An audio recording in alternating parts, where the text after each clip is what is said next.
কেমন আছো তানিশা? আমি ঠিক আছি। জানি তুমি রেগে আছো, কিন্তু আজ আমি শেষবারের মতো তোমার সাথে দেখা করতে এসেছি। শেষবার?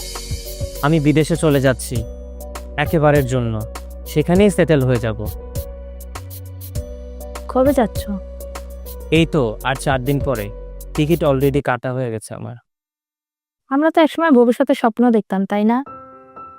বলেছিলে যেখানেই থাকি না কেন একসাথে ঘর বাঁধবো। বলেছিলাম, আর সেই বলার দায়ে আজ তোমার সামনে এসে আমি বসে আছি।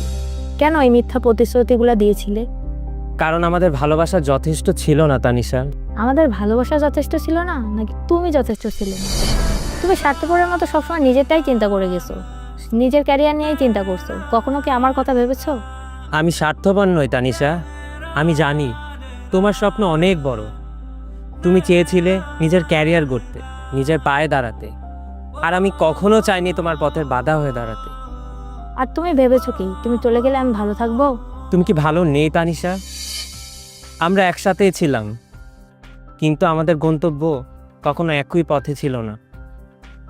আমরা দুজন দুজনকে অনেক ভালোবাসতাম, কিন্তু আমাদের স্বপ্নটা ছিল একদম ভিন্ন। আর আমি সেই ভালোবাসার টানে তোমার কাছে এসেছিলাম, আর সেটাই ফিরিয়ে দিয়ে চলে যাচ্ছি। যদি আমি বলি আমি চাই তুমি না যাও? আমাদের ভালোবাসাটা সত্যি ছিল, কিন্তু সেটা আমাদের একসাথে থাকার জন্য যথেষ্ট ছিল না তানিশা। ভালো থেকো তানিশা, নিজের খেয়াল রেখো।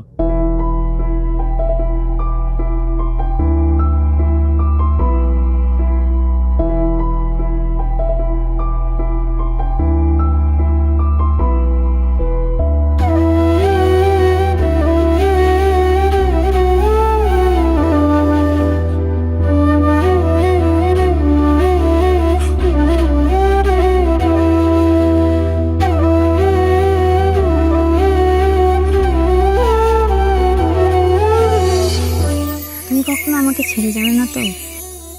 এটা কখনো সম্ভবই না, আর আমি তোমাকে কখনো ছেড়ে যাব না।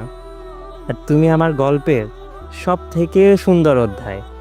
কিন্তু সব গল্পের অধ্যায় তো চিরকাল একসঙ্গে থাকে না। হয়তো বা না, কিন্তু আমি চাই আমাদের গল্পের অধ্যায়টা এমন হোক যেখানে চলে যাওয়ার প্রশ্নই ওঠে না।